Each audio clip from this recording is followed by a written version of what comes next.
Está con nosotros la senadora, precandidata presidencial y segunda vicepresidente del Senado de la República, la doctora Paola Holguín. Senadora, bienvenida a la hora de la verdad. Gracias por atendernos. Muchas gracias a usted, doctor Demar, al equipo de la Hora de la Verdad y a toda la audiencia a esta hora.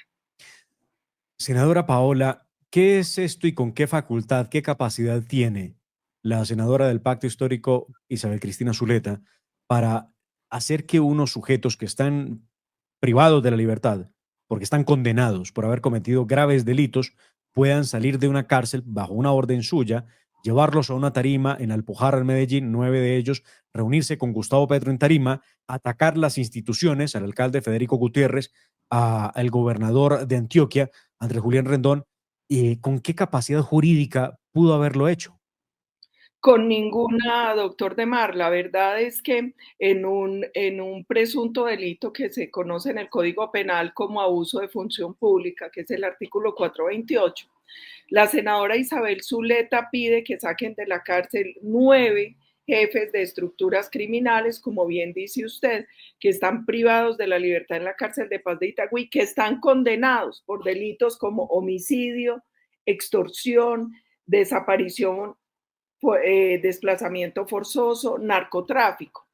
Estos criminales, según reza en la resolución del INPEC, que es la 5208, salen porque ella hace la solicitud expresa. Aquí surgen varias preguntas. La primera es, ¿con qué autoridad o con qué respaldo jurídico ella emprende una acción de estas? Primero, como senadora de la República no está facultada para hacerlo. Segundo, en la resolución presidencial 138 de mayo del año pasado, que es donde se establece que ella es representante del gobierno para la mesa de conversación sociojurídica con las estructuras criminales de Medellín y el Valle de Aburrá, en ningún momento la facultan tampoco para este tipo de acciones. Entonces, ahí viene un tema bien delicado. El primero es, sin facultades, ella pide que lo saquen de la cárcel, pero además, esa solicitud es atendida por el teniente coronel Rolando Antonio Ramírez Sanabria, que también lo denuncié porque también es responsable de prevaricato por acción. En esa denuncia, senadora Paola Holguín, se plantean las conductas entonces de la senadora Isabel Cristina, que no tiene capacidad jurídica, como nos lo está explicando, para poder hacer ese tipo de exigencias, sacarlos de una cárcel y llevarlos a una tarima. ¿Y a razón de qué el personal del IMPEC termina accediendo a esa solicitud?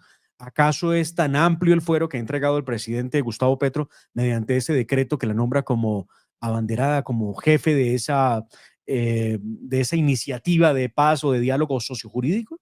No, y ahí hay que hacer varias claridades. La primera es que el gobierno y ella han insistido en que ella es la coordinadora de la mesa, pero en realidad en la resolución ella no aparece como coordinadora de ninguna mesa.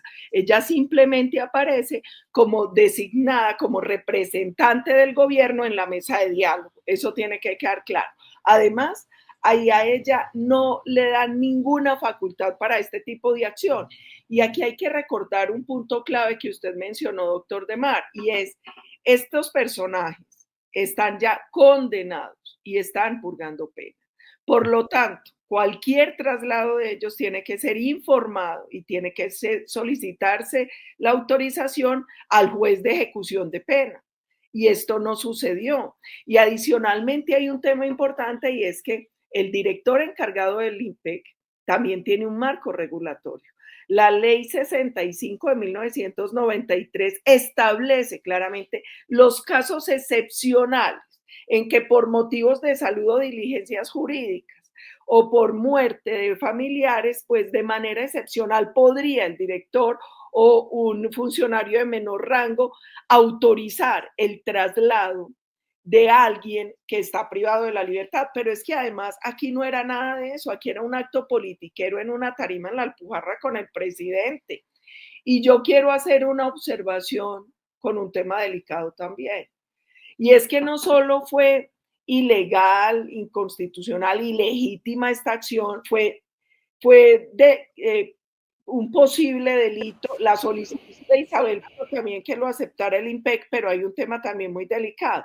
En la tarima estaba Grande Pa, que es otro de los criminales, y él ni siquiera está en la resolución. La resolución 005208 del 19 de junio del 2025 es con la que se pretendió, o con la que se pretendió, no, con la que lograron trasladar a estos 9 criminales que estaban presos allí en la cárcel.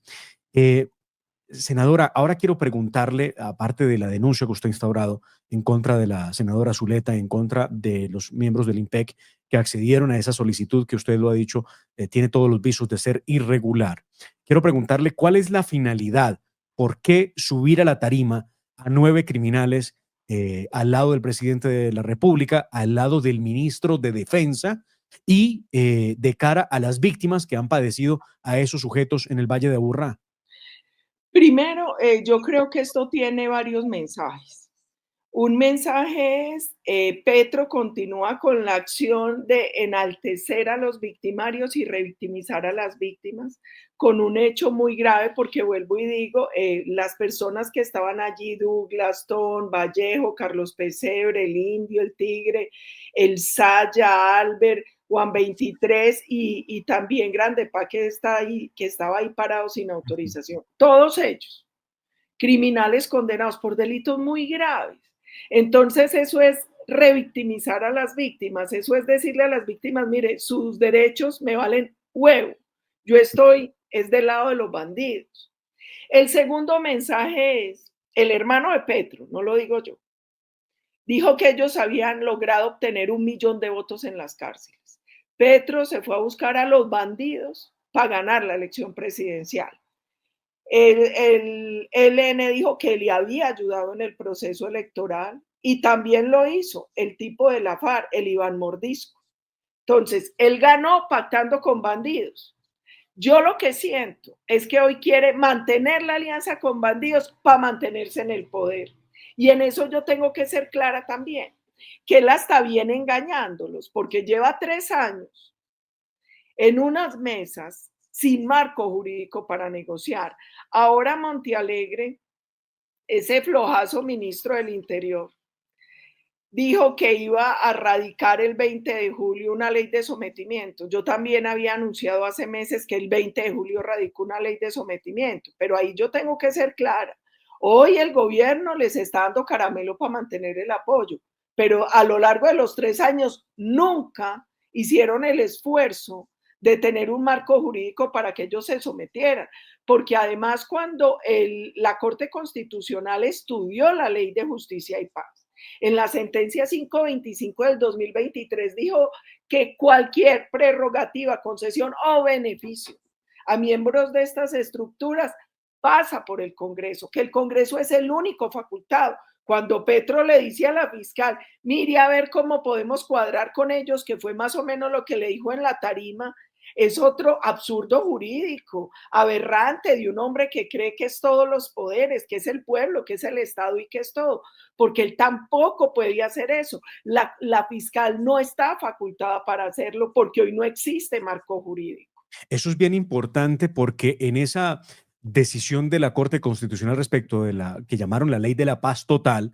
se dejó claro que no había marco jurídico para adelantar diálogos con estructuras criminales y las tiene en Buenaventura, en el Chocó, en Antioquia y le llaman a eso diálogo sociojurídico. Senadora Paola, usted es experta en temas de seguridad y defensa. Eh, ¿Qué es eso del diálogo sociojurídico o cuál es el efecto que ha tenido el supuesto diálogo sociojurídico para poblaciones golpeadas por la criminalidad, como es el caso de Buenaventura, del Chocó y de Medellín, del Valle de Aburrá?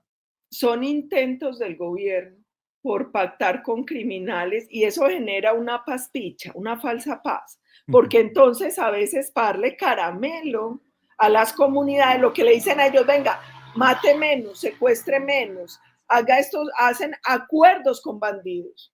O sea, la seguridad no la impone el Estado.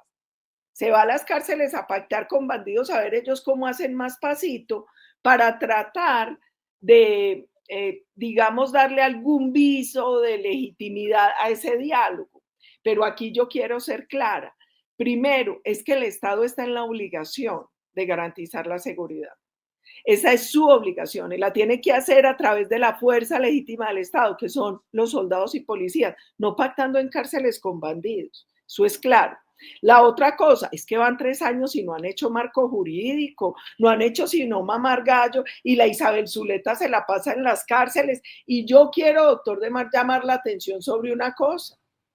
Cuando renuncia la ministra de Justicia de Petro, Sí. Buitrago, ella además hace denuncias muy graves sobre presiones indebidas de Benedetti, de la directora del DAPRE, pero además de congresistas como Isabel Zuleta, que buscaron interferir en la justicia, en nombramientos de personas en cárceles y en una serie de cosas que deberían ser investigadas. A la exministra de Justicia de Petro la deberían llamar a declarar para que diga al país y a la justicia qué tipo de favores pedían el ministro y los funcionarios y los senadores y para favorecer a quienes, porque ese tema es muy grave. La posible injerencia de Isabel Zuleta para que no capturaran un bandido, que porque supuestamente eso implosionaba la mesa de diálogo, eso es muy grave. Esta es la denuncia más reciente que dan los medios de comunicación Claro, el respecto a tema que se con filtró alias información. Georgie, Ajá. de toda la gravedad, de toda la gravedad. Entonces ahora ellos deciden quién entra y quién sale a la cárcel. Ahora ellos deciden qué es delito o no. Ahora ellos deciden a quién se puede capturar o no. Hombre, lo que está pasando en Colombia es una infamia. Y yo creo que los colombianos no hemos medido la magnitud de lo que está sucediendo en el país, de los abusos de poder de Petro y sus aliados, de la manera en que ellos vienen tensando y burlándose de la Constitución, de la división de poderes y de la institucionalidad. Es que así como el decretazo era una burla a la división de poderes, a la rama judicial, a la rama legislativa, y era totalmente inconstitucional e ilegal. Lo que hicieron con los bandidos aquí también lo fue. Y este es el pan nuestro de cada día. Un gobierno que no respeta la Constitución, que no respeta la ley, que no respeta la división de poderes y que en su afán de mantenerse en el poder está haciendo de todo y tratando de pactar nuevamente con todos. Y yo creo, doctor Demar, que ahí la academia, los empresarios, en general los colombianos deberíamos estar mucho más alertas. Esta es una estrategia del gobierno de Gustavo Petro entonces para tener el apoyo de los criminales a los que les prometió muchas cosas, entre otras no extradición. Quiero que hablemos de eso, senadora precandidata presidencial Paula Holguín. Eh, Gustavo Petro acaba de negar la extradición de alias Mocho Ocho. Sánchez y ya lo había hecho con HH. ¿Esto va a causar problemas a Colombia a nivel internacional con ese acuerdo de cooperación judicial que existe con los Estados Unidos? Y además, ¿cuál es el mensaje que está entregando Petro al impedir la extradición de este líder del Frente 33 de las FARC? Mire, ahí hay temas muy graves. ¿Por qué? Porque los delitos que cometen estos bandidos, de hecho, alias Tom, que estaba en la tarima, también tiene una orden de captura por parte de Estados Unidos. Entonces, aquí hay un tema muy grave y es, ellos vienen negando extradiciones y escondiendo extraditables. No se les olvide el casito de la persona que tenían en una casa, por allá escondida de manera ilegal también. Entonces, la extradición es una herramienta de cooperación judicial para delitos transnacionales que ha sido muy importante y muy efectiva para Colombia. De hecho, yo recuerdo cuando yo trabajaba con el presidente Uribe que en esos 8 años nosotros extraditamos más de 1.000 colombianos. Entonces, ¿hoy qué está pasando? Un gobierno que no combate el narcotráfico, un gobierno que no persigue las estructuras criminales, pero además un gobierno que ni siquiera cumple con una herramienta de cooperación jurídica que es la extradición. Yo creo que esos mensajes son muy complejos. Y son muy complejos porque Estados Unidos es un gran aliado para Colombia en el combate al narcotráfico y al terrorismo. Y los recursos que Estados Unidos permanentemente nos da, económicos, técnicos, de apoyo judicial, de investigación, pues se ponen en riesgo con un gobierno como este, que pareciera que quiere todo lo contrario, es decir, proteger y alimentar el crecimiento del narcotráfico en Colombia. Es que hoy gran parte de la cocaína que circula en el mundo es de producción colombiana, eso es una vergüenza. Uno tener el récord de producción de cocaína, uno tener el récord de cultivos ilícitos. Y yo en esto también quiero ser claro, porque la gente no está sintiendo la gravedad de la situación económica en Colombia. Y en parte eso se está dando por la plata del narcotráfico, de la minería ilegal y de la corrupción que está circulando en la calle. Es decir, está pasando lo que ya en algún momento, eso lo estudió muy bien el doctor Andrés Felipe Arias. Él hizo un estudio sobre la incidencia económica del narcotráfico en la economía colombiana y cómo en varios momentos de la historia Colombia no entró en recesión por esa plata maldita, por esa plata untada de sangre. Y hoy está sucediendo lo mismo.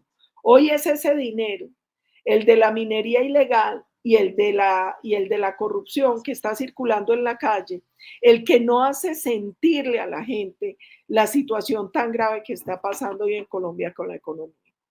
Senadora, quiero preguntarle por este viaje de Petro a Francia, a España, por el escándalo de Manta Ecuador y estas declaraciones que está entregando que me parecen muy complicadas. Dice Petro en un trino de esos larguísimos que escribió ayer que no había garantías electorales para su partido. Lo dice quien ostenta el poder y quien tiene a su lado a Armando Benedetti, que es el que maneja la mesa de garantías electorales. ¿Esto a qué viene el cuento de que no hay garantía del proceso electoral para el año 2026? Yo creo varias cosas. La primera, sobre el tema de Manta, ese es un tema muy delicado. Ahí la senadora Paloma Valencia, antes de que nosotros saliéramos al receso, presentó a la mesa directiva una proposición para que se nombrara una comisión del Congreso para que pidieran toda la información sobre la estadía de Gustavo Petro en Manta. Por periodistas y funcionarios del gobierno ecuatoriano sabemos que se quedó allá, que se quedó en una casa muy lujosa, que al parecer el dueño de la propiedad apareció muerto unos días después y que en ese marco el criminal alias Fito envió una carta a la embajadora pidiendo apoyo para él entregarse a la justicia. Algunos dicen que la reunión posiblemente fue con ese criminal o con personas cercanas a ese criminal. Y ahí hay un punto delicado y es por el papel que jugó Fito en el asesinato del candidato Villavicencio. Y habían ya unas denuncias muy graves de ese candidato sobre unos nexos muy extraños de gente de Colombia con gente de Ecuador y la mafia. Entonces yo creo que ese es un tema donde todavía falta mucha pita por cortar y yo espero que esa comisión que solicitó la senadora Paloma Valencia pues rápidamente pueda empezar a funcionar. Frente al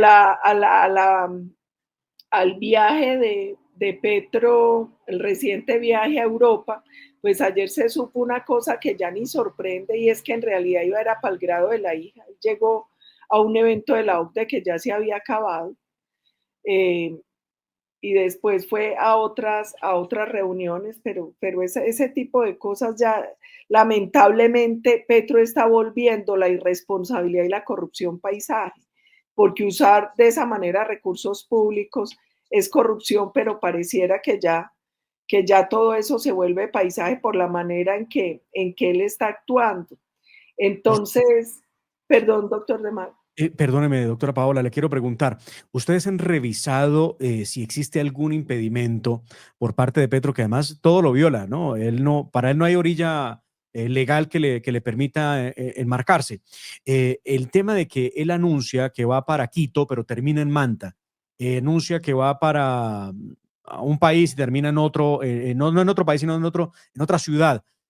esto está bien, o sea, lo puede hacer, porque el anuncio era que iba para Quito, no para Manta. No, porque ahí hay falsedad en documento público, porque recuerde, doctor De Márquez, que salen decretos donde se autorizan esas salidas del país. Lo que pasa es que pasa de todo y no pasa nada. Yo lo denuncié por un decreto cuando él se quedó más tiempo y se quedó en agenda privada, En cuando Francia. se perdió en Francia. Ajá. Y no, y uno, lamentablemente, yo tengo no sé cuántas denuncias contra Gustavo Petro en la comisión de acusaciones y pareciera que allá todo duerme el dueño de los justos. La sola denuncia por financiación indebida, violación de topes de campaña, falsedad procesal y falsedad en documento público lleva más de 2 años. En la comisión de acusaciones yo denuncié, me ratifiqué en la denuncia, entregué pruebas, no pasa nada. Lo mismo hice con ese decreto de Francia, con un montón de cosas. Uno no ve que se mueva nada. Y mire un tema grave, que no quiero dejarlo pasar por alto y que usted señaló, y es el anuncio de Petro de que no hay garantías. Primero, qué cinismo, es que el que tiene que dar garantías para las elecciones es él. Claro. Se le olvida que para tristeza de Colombia el presidente es él. Y él es el que tiene esa obligación. Él es el que tiene que garantizar la seguridad, el orden público y que hayan elecciones libres y transparentes en el 26. Esta no es la primera vez que Petro, un funcionario de Petro, insinúa que no hay garantías para la elección. Y yo quiero hacerle una advertencia a los colombianos. Ellos tienen plan A, B, C y Z. Y parte de ese plan, para quedarse en el poder, puede ser que no haya elecciones. Puede ser que se genere tal dificultad en orden público, tal tipo de condiciones que no haya elecciones. Y en esto nosotros no podemos ser ingenuos, porque además lo más extraño es uno escuchar a un presidente que es el que tiene que garantizar los procesos electorales, que es el que tiene la obligación de garantizar la seguridad del orden público, decir que no hay garantías para las elecciones, como si esa no fuera su obligación. ¿Para dónde va el país, senadora Paola? Yo ¿Para dónde va quiero el país? hacer un llamado, aprovechando que su audiencia es muy calificada, doctor De Mar, y ayer que regresaba de las exequias de doña Nidia de Bogotá, lo hablaba con unos empresarios en el avión, que tuvimos unos impases y terminé 4 horas sentada en el avión. Entonces nos dio mucho tiempo a hablar. Y hablaba con varios empresarios que yo creo que hoy Colombia tiene una dificultad, y es que están subestimando a Petro y están dando por hecho que el 7 de agosto del 26 él se va. Yo creo que lo primero que el país democrático, por encima de partidos y de ideologías, debería tomar conciencia es que Petro está haciendo todo para quedarse y va a intentar todas las vías. Ellos saben combinar las formas de lucha. Entonces yo creo que lo primero que necesitamos es generar una gran conciencia colectiva sobre el riesgo real de país, sobre lo que está pasando, sobre la manera en que Petro está tensando la institucionalidad, sobre el deseo que él tiene de quedarse. Y en eso, para los colombianos, ese debería ser un punto rojo. Y es que la constitución es clara, el 7 de agosto del 2026 a las 3 de la tarde él se tiene que ir. En Colombia tienen que haber elecciones libres y transparentes en el 26. Y yo creo que eso no tiene color político ni partidista. Mi angustia hoy es que veo a todo el mundo muy preocupado por candidato y poco preocupado por lo más grave, y es que si haya elecciones. Entonces, doctor De Mar, yo creo que una reflexión que deberíamos hacer todos los sectores es, primero, ¿cómo vamos a garantizar que en el 26 tengamos elecciones libres y transparentes? Segundo, ¿cómo vamos a armar una gran coalición alternativa a Gustavo Petro? Porque a él no se le gana solo con antipetrismo. Tenemos que ofrecerle a Colombia una plataforma real que le dé a los colombianos esperanza y certeza de la solución de un montón de dolores que tienen los colombianos hoy. Y tercero, lo último, es la elección del candidato. Eso es el punto de llegada, no el punto de partida. Y a mí me angustia que todo el mundo crea que tener un solo candidato va a resolver los problemas. Y además, yo creo que no hay nada más peligroso que tener un candidato rápido cuando uno ve cómo juega el gobierno. Difícil panorama, pero hay que organizarse para poder blindar las elecciones, para poderlas cuidar. Eso es fundamental. Eso es Y hay fundamental. que llamar a los colombianos, así como María Corina fue capaz de conformar esos comanditos, de lograr que un grupo enorme de personas, jugándose incluso la vida, fuera capaz de ir, cuidar los puestos de elección, sacar las actas, digitalizar las actas, hacer todo este proceso para demostrarle al mundo quién había ganado. Nosotros tenemos que hacer algo parecido.